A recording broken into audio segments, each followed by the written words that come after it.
See, look how if we would have quit. No. And if we would have quit No, absolutely and said not. no, I don't know what the next year would have held. And that was in 2010 when we did the very first Kids Film Awards. So I can certainly relate. Moving forward feels so good. Girl, Even through everything that you could go through, I can't live with quitting. welcome to another episode of Leaders in the Spotlight with me, Ty Charity.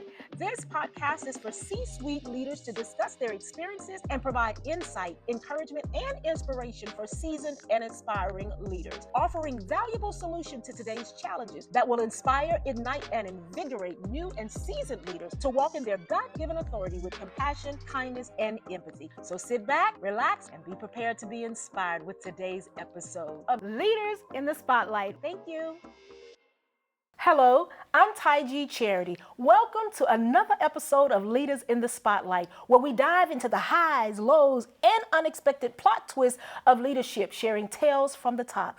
Today, y'all, we have a truly remarkable guest, Miss Ava Walker, a former foster youth, author, and the founder and CEO of Beyond Our Kin. Ava's journey is a powerful testament to transforming pain into purpose. And one of 8 siblings, she's faced incredible challenges, including the tragic loss of 2 siblings to suicide and another to incarceration. She experienced homelessness and became a mother as a teenager. Throughout these struggles, writing and prayer became her lifelines, helping her cope and envision a brighter future. After establishing stability for herself and her daughters, Ava has emerged as a published author and the driving force behind Beyond Our Kin, an organization dedicated to empowering foster youth. She is currently developing a series inspired by her life story, and it's aimed at helping and inspiring other foster youth to overcome their challenges and hold on to hope. Ooh, that's a powerful word right there, hope. Ava, welcome. Thank you so much for having me, Taji. I'm so excited. It is so good to be here with you. It is good to be here with you. Ava, who is Ava? I mean, I know a little bit about you, and I know a little bit just about the amazing things that you've accomplished, but those things came through some pain and through some struggle. Tell us who Ava is. Oh my goodness. I would say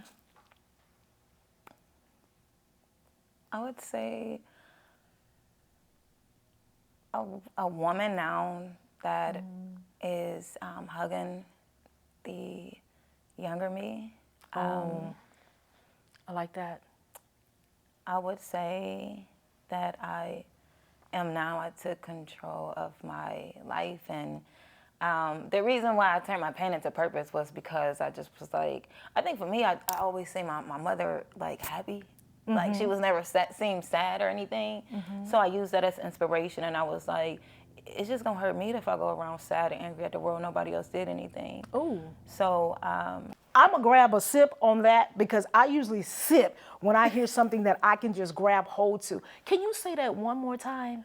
My mom, just seeing her when I was younger and growing up and even into an adult, like she was happy. Like she wasn't, seemed sad or anything about what happened. So it's like, I can't go into the world and be angry and take it out on other people and be sad about anything I went through because it was nobody else's fault. Yeah. So I wanted to take control over my life, and we'll get into how I became a leader and took control of. Yeah, of course. Because I mean, even when you say, just real quickly, when you say that, your mother was always happy and no, regardless of what happened, like she was always happy. So I'm assuming that it was rough for your mom when she was a young mother or a young adult. I don't know, because and I'll be honest with you, Saji, I can't make every foster youth have a different story. Yeah. For my mom, I could never make excuses for her not having me and my siblings. Other than she just didn't want us, whether it was her taking it out on the man that didn't want her, and her getting get back at them, or the drugs that she chose and the man she chose. But I can't make excuses for my mom. And But you saw her smiling all the time. Yeah, And you saw her yeah. happy all the Yeah, time. but- But that was an inspiration for you, right? Yes, who I Absolutely. am now is being Ava. I'm such a gracious, grateful woman and kind, and I admire that about myself. If it's anything that I make sure that I'm paying attention to and admire about myself, is my my authentic ways, my kindness, like my grace, All of that. gratitude. Like those are so important to me. So, And but you yeah, can tell it's- because when you walk into the room, that's exactly what you see. Grace and kindness and beauty, all Thank things you. lovely. So you. that says a lot. So let's talk about leadership though. When did you realize, like when you made that pivotal turn or twist in your life and started to embrace the leadership in Ava, the leader in Ava? When did that happen? Very unique situation. When I read that question, I was like, oh my goodness. I said, this question is being asked? Okay, so I have a very unique situation that happened about me getting into leadership. I was 18 years old, and I reached out to my mom about, everything that happened and like, why you didn't want me, and like, why didn't I see you when, like, why didn't, like, I just didn't understand. I guess I was going to her for like acknowledgement of what happened, not even more so of an apology, just to acknowledge what happened. Yeah. And she told me she don't owe me nothing. My life was what I made it, and that was my leadership start.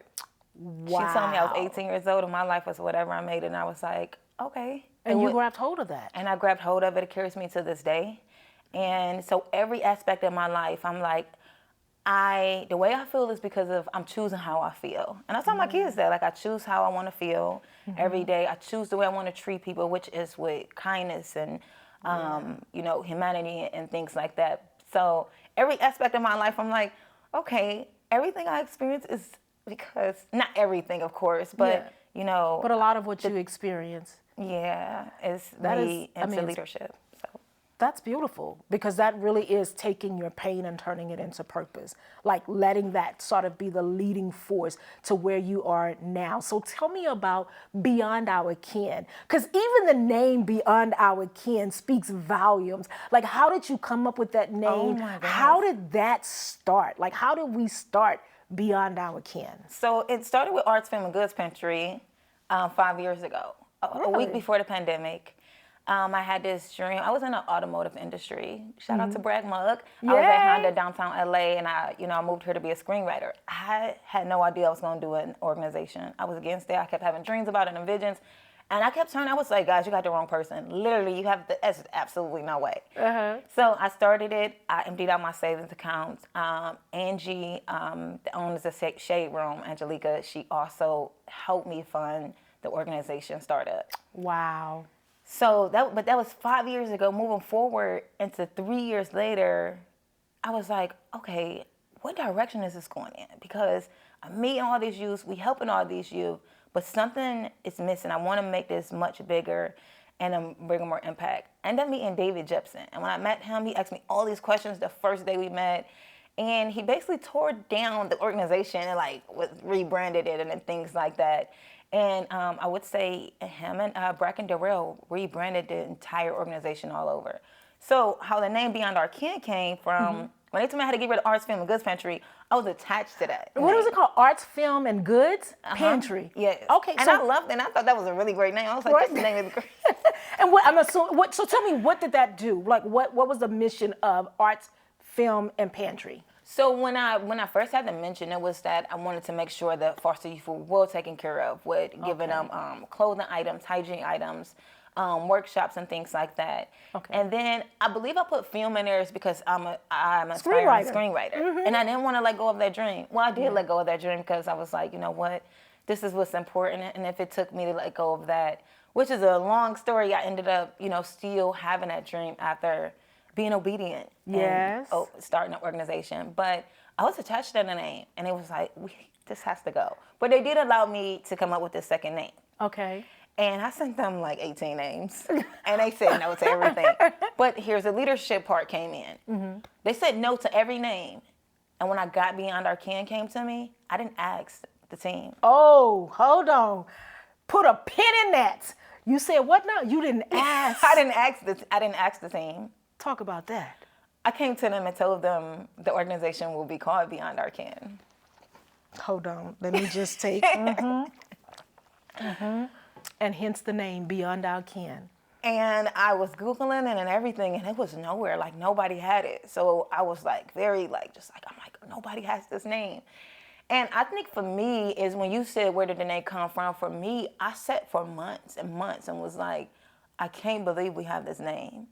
And, you know, even with the logo is this, you know, Decree University designed it, the entire logo. And the logo is my signature. So the B is my actual signature. Wow. Yeah. That is, I mean, it's just so cool. And the name says it all, because I believe, because I don't have lived experience, but I'm immersed in the world of foster care and really looking after young people that have been impacted by foster care as an ally, as a support, as a server, as a what can I do to make sure that you are successful type of person. So with the background of foster youth, Beyond Our Kin, for me, says that it takes a village. Like, that's one of my favorite sayings, proverb sayings, are old, it's not actually is it a proverb? Anyway, it's one of the things that I grasp and hold on to, that it takes a village. And that to me is what the name Beyond Our Kin. I can't believe it was sent to me by God. The reason why I Girl, tell you I is because can. it was a situation, like, I grew up my whole life being angry. Like, the part that I was angry of is, like, us being overlooked and nobody caring about foster youth. It was always up under the rug. It's more out a little now. Oh, yes, it is. But in Hollywood, like, they used us as villains in movies, and it was like we was nothing. And I was like, wow, we have to be the villains, which made it harder for us to get fostered and adopted. So I was like, I gotta go into Hollywood and rewrite our truth and who we are and where we come from, because we are not villains. Absolutely. You are the heroes in your story. Yes, we're our own heroes. And we have a lot that's really not normal. Like, even when it comes to validation and things like that, we grew up having to validate ourselves, and it takes years and time. But when we get it, it's like it's there. And it's just been a amazing journey. But I love Beyond Our Kin. It's like, can you look beyond your family and, and humanity as a whole? Because when we all thrive, when one thrive and we can all thrive together. I was telling somebody the other day that God has provided enough light for all of his children to shine.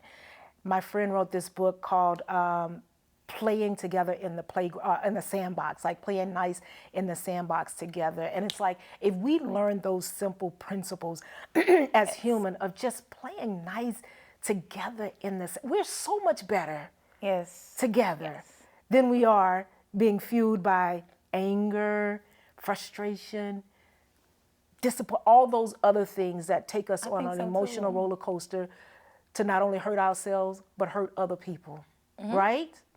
Girl, look. So what inspired you to decide to tell your own story in a series? Because you're now working on Ava's life story in a mini-series. Is it a mini-series or is it an episodic, like an ongoing story? Yes, it's going to be episodic. Episodes. Yeah, episodic. Tell me about what led to that.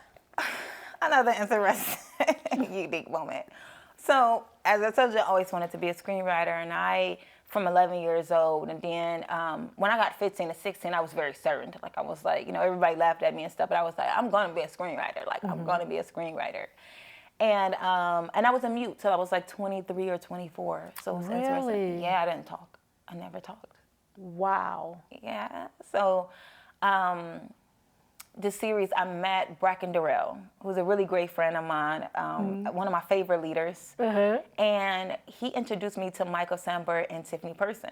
And I was excited. He was like, he called them up, and, I met with Michael, and Bracken was very excited. He was like, you have to meet with Michael, to get your story, like, see if you want to do something with your story. Well, I don't even think he said my story. I think he said a story, like me being a writer. So I was excited. I had stuff written, right? I had decks, I had stuff written. I'm like, oh, he's going to love my stuff. And I pitched my projects to him, and he turned them down. And he said, no, we want your story. And that's when things got interesting. I never wanted to tell my story. Really? And it wasn't shame. It was because I was like, everybody go through stuff. I haven't went through anything that's unique, it's so many foster youth. There's so many people that wasn't a foster youth that go through trials and tribulations. I just want to be a beacon of inspiration. Yeah. And that's probably it, though. People do go through things, but I think it's the journey and how people get to the other side of the story that's really interesting. And that's what the producer's saying about my story that was very unique, is a certain way that they say how that you navigated through it. yeah, so when they read the story online, and it was very hard writing that storyline. I was sure. angry. I was like, and I was still, I was working with the organization, and I'm like, that's when I realized, like, oh, shoot. So then it was things that I was pointing out about myself and things that I suppressed it, and I had to push through writing, and it took time to write, but I was like, it was a lot of crying and everything, and it was hard. Yeah. I learned interesting things about myself that I never was like, oh my goodness, like I love snacks. And I was like, oh, I like snacks so much because my mom gave me snacks when I would visit her. Oh, wow. So I found out that my attachment to snacks and cakes Connected and you chips to was your mom. connected to my mom. That's what, Wow. yeah, it was like, it was interesting. Look, it reminds me so much of a scripture in Revelation that says they overcome by the blood of the Lamb and the word of their testimony. Like, that's the power of storytelling. Like, your story helps someone else's story, and their story then helps someone else's story. It creates this ripple effect. And having stories being told through the medium of filmmaking or television, that's a ripple effect that, you can't get just by sitting one-on-one talking to someone. That's great. But to be able to have a wide audience to hear and see and watch, it just... Oh, I'm ready. Even yesterday, I got inspired all over again, preparing to come here and fasting and things like that. I seen that Kevin Hart has a series out, and on the series, even on the advertisement of the series, it was, animated, and it was two kids arguing, and one of the kids said, "That's why you a foster kid. It's been a 3 foster." And I was, and there was that right there that was like, I was like, I'm ready. Yes. Like, because this is not okay. Like, this is not okay what you done. Like, you don't, can you imagine a kid saying another kid and calling them a foster kid? Yeah. Well, I have had kids call me orphans, and I never talk to them again. Because it's real. I mean, kids are brutal. Yeah. Kids can be the most brutal human being. But I also believe that a lot of things are learned behavior, right? Kids emulate what they see other people do and what they see other adults do and things like that. So getting to the root of that, teaching kids early on about foster care and about, look, if you are blessed to be raised in a home with a mother and a father, that doesn't represent everybody in our society. So let me introduce you and explain to you about another group of young people who may not have the stability and support that you have as a, a child, whether it's a single parent household or a dual household, whatever. Not everybody have that family makeup. And to educate kids at an early age how to be nice and play nice in the sandbox together. Play nice in the sandbox. I am going to use that playing nice in the sandbox because when I was in school... Scott Pansky's book, that's my friend. I didn't like school. So I heard you talk about that. Like, I didn't like school either, but that's because I just wanted my mom. And I didn't understand school. Nobody asked me for a report card. Nobody... Because, I didn't have any of that, but I had some phenomenal friends. And when I tell you that their parents were great parents, because I was a mute, I never talked, but they fostered me. So the kids in the school, fostered me, even me being as a teen mom. I was the only teen mom in the school. They would, and I would work. So they would drop me off at work. They helped me take my daughter to daycare, but my friends fostered me, and they family did. Wow. So it does start in the home. Absolutely. Yeah. Oh, God was protecting you. He surrounded you with people to invest in you. That's beautiful. I love them to this day. But I'm sure you do. So I want to talk, let's go back to Beyond Our Kin, because starting an organization is not easy. What was that journey like for you? How did you start? How did you build a team around you? I was really blessed to attend a fundraiser that you had. Thank you. Was it the beginning of the year? Or was it last? It was the beginning of this year. No, it was last year. Girl, October. January felt like a whole year by itself. I said right? the same thing. Okay, so last year, and it was so beautiful. And you had some Hollywood powerhouses in the building. Right? What was that like for you? I mean, just coming out the gate with such a immaculate fundraiser and people learning about Beyond Our Kin. That was the hardest leadership journey that I had. Really? The hardest, because, you know, when things was getting tough, the team was like, oh, we should reschedule this. We should, like, can we just reschedule? Can we just quit? And I had to make a decision of one of my greatest leadership decisions, to say no or yes. And I told them to give me a day. And I told everyone to give me a day, and I talked to no one the next day. And I said, God told me to go to the hour of. Oh. Yeah, Ooh. that was his voice. He told me to go to the hour. And nothing makes sense to the hour of and why it's easy. But God told me to keep going to the hour of. And I said yes. I was like, quit for what? I would say we invested too much. Beyond financial. We're talking about mental, emotional, and you know, things like that. And I said, I'm staying up almost 24 hours. I was like, we can't quit. My team, you know, their belief and energy and everything that they invested, I just couldn't accept it. And they were watching you. Yeah. You decided not to quit, so they decided not to quit.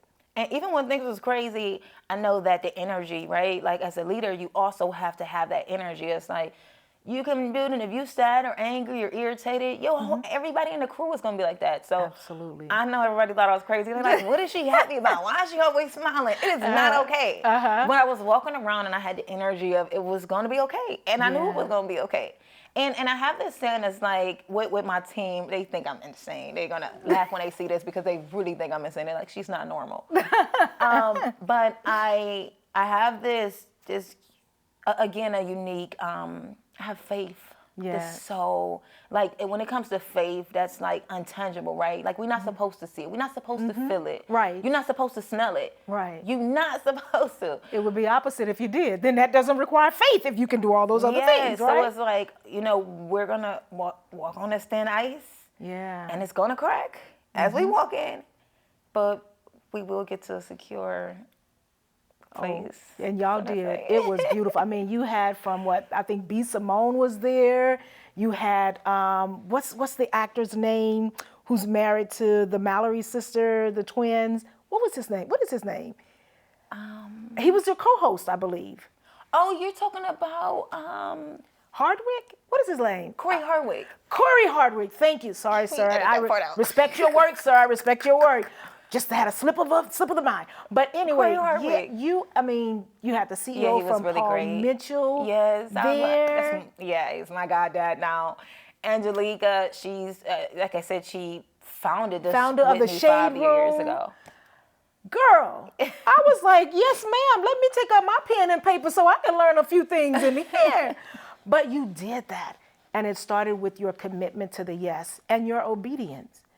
To saying, I'm going to do this despite what it looks like, despite everybody else around me telling me I shouldn't and telling me to delay. And I can relate to that because our very first Kids Film Awards, I had the same thing. I had someone on my board say, I don't think we should do it this year. We need to push this back. We need to. And I was like, look, I know what I was told, and I'm going full force. And we were standing room only. Sherry Shepard and Harry Lennox were our hosts. They were the host and co-host. Are you serious? I am very serious. The very first Kids Film Awards. At the time, it was called Kids Film Festival, Movies by Kids for Kids. But we were at Raleigh Studio, and we hadn't been back there since because we were standing room only. We had some of the biggest names in Hollywood to show up for our young people. See, look how if we would have quit. No. And if we would have quit. No, absolutely and said not. no. I don't know what the next year would have held. And that was in 2010 when we did the very first Kids Film Awards. So I can certainly relate. Moving forward feels so good. Even through everything that you could go through, I can't live with quitting. That's my problem. Can't live with quitting. I can't throw in the towel. Ava, I can't live with quitting. I can't throw in the towel. So I need to paint that in a building so I can't live with quitting. That is so powerful. So powerful. So I just want to know, I know you're in the thick of writing the series and getting that ready, but in terms of Beyond Our Kin, what's your vision for the organization? A 50-year dash to 100 years, even 100. It's here. Beyond Our Kin is not mine. That's good. It's for the world. It's for the community. It's for the foster youth. It's not mine. Yeah. I just, it was a vessel. Yeah. And my entire team, we were the vessels that brought it to life. But it's not mine. It doesn't belong to me. That's good. But yeah, it's a 50 to 100-year future for Beyond Our Ken, and I'm excited for it. The housing and the employment. I think what Beyond Our Ken that make the organization very unique is that I want to put kids in positions to. How can I say this? I'm a former foster, so I can talk a different way about it. You can be free. Speak your truth, okay? I was gonna say. So for me, and I talk to foster youth. When I go to the group homes and things like that, is just having them take control of their life and being self-sufficient. And that's what I want Beyond Our Ken to be a resource forever for the youth to get the help they need to become self-sufficient. Yeah. But also giving them things for them to get on their feet. But putting them in position that they will be able to take care of themselves. Because we are our own hero, at the end of the day. Mm-hmm. But making sure they continue on that, being a hero in all aspects of your life, with your finances, your housing. Your whole being. Yeah, get the resources you need to sustain stability. Yeah. And that's what I want to see for them. Foster youth deserve it. They're the most resilient human beings that I have ever met, because I've heard some story. I mean, we're a filmmaking organization, and we've heard some stories that I'm just like, there is no way on God's green earth that you're supposed to be on the other side of this. But you decided to be the hero in your story. You decided to say, this is just part of my story. This is not my whole story. Yeah. I get to write the end of my story and my journey. I get to use my pain for purpose. And I still struggle with that, though. I'm sure. I still struggle with who I am now and looking at, my life and being like, I can't believe I am who I am. But it's true what you said. Like, we get to write our ending, our middle and our ending. And, I heard an interview the other day and it was like, I'm not what I went through. Like, my pain is not my identity, Yeah. And when I came out with my first book when I was younger, it was called I'm More Than a Foster Child. How many books you got, girl? How many books you got? I got my third one coming out this year. Okay, we're going to share those books too. So give me the title of all 3 books. I'm More Than a Foster Child. I'm More Than a Foster Child by Ava Walker. Okay. Blueprint Through My Eyes. Blueprint Through My Eyes by Ava Walker. Okay. And the third one is coming out. I can't say yet. You can't say. Be on the lookout for that third book, y'all. Be on the lookout. Yeah, but just, I don't know, it's the mentality. It's like you said, resilience. And like, for me, it was like, nobody's coming to save you. That was one of the greatest, that was what fueled me, is I was like, and that was when I was younger that came. It's like, nobody's coming to save me. Yeah. And I have people that love me a lot, and I'm grateful that I play such a significant part of their life. Yeah. And that means everything to me. With non-conditional love. Yeah. Is that I'm a significant part of their life. But yeah, it was like nobody was coming to save me. And I think that's what every foster youth, you get to that mindset, like nobody's coming. Wow.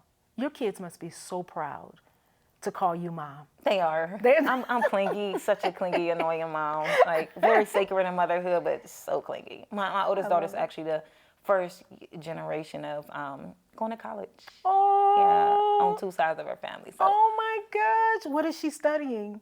It's law school. Yeah, law school. Look at here. She's in debate right now. She's always Are you in debate. serious? Yeah. So that is beautiful. I love motherhood, but something happened interesting with me being a former foster youth, and with motherhood. My identity was in motherhood.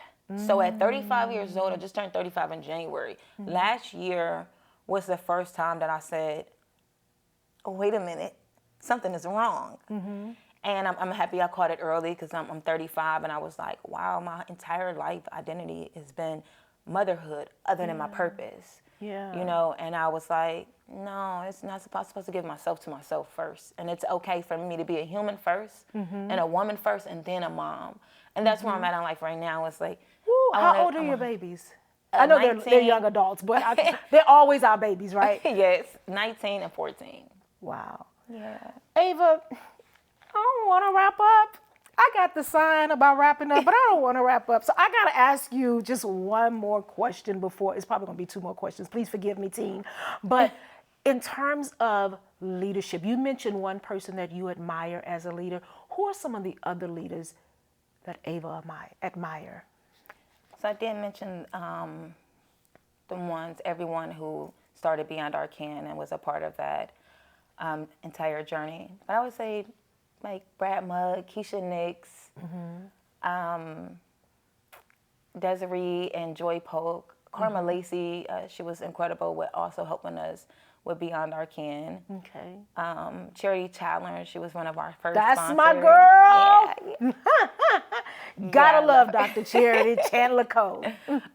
Bianca Jones. To be honest with you, Chaiji, there's been, with Beyond Our Ken, it's not me. It literally took a village. When I tell you I seen a village like build up an organization, I had no idea what to do. I just knew that my passion and being authentic, and I just knew I wanted. Once I got in, I was like, I'm not gonna stop. Right. But just knowing that everybody else carried it with me. So it's so many of them. Yes. Like so many names, so many people. Even you being a part of the organization. I've heard your name for so many years before I even started Beyond Our Ken. From the kids that came through here, and I thought it was amazing. Like, they got an outlet. The kids have an actual artistic outlet. Yeah. So I'm grateful for everyone that's been a part of this journey. Oh, Ava, this is so beautiful. This is just pulling at my heartstring in so many levels, because this is what I see for every youth that's been impacted by foster care. I see them on a path of purpose. I see them on a path of accomplishments. I see them on a path of creating legacy. Like, I can see it for them sometimes when they can't see it for themselves. And that's when I find myself getting frustrated sometimes. Like, don't you see? You got such a bright future. Like, there's so much on the other side. It is. It's hard. It's hard. It's a day-by-day journey. Even with a foster youth I've met that did music, and I'm like, you do music? I'm like, I be looking for foster youth to do music so I can go to the music industry. How do we nurture right? that? And he's like, no, I just do it for healing. And I'm like, don't you want to change your life and your siblings and so let it be healing to other people as well. Yes, but I do understand, like, to pull back. Like, for me, I was putting inspiration people in front of me, like Angelica Nwanda, the CEO of the Shade Room. She was a former foster youth. John Paul DeJora. I would put these people in front of me when I was younger on my go boards. And I ended up working with them. They ended up supporting me. And they, Angie is a really great friend of mine. And John Paul DeJora, I met him, and I had no doubt in my mind I was going to meet him one day. He was an inspiration to me. Like, this is a foster youth. He's the CEO of Paul Mitchell now. So you're right. We are representations, and yeah. Oh, girl, okay.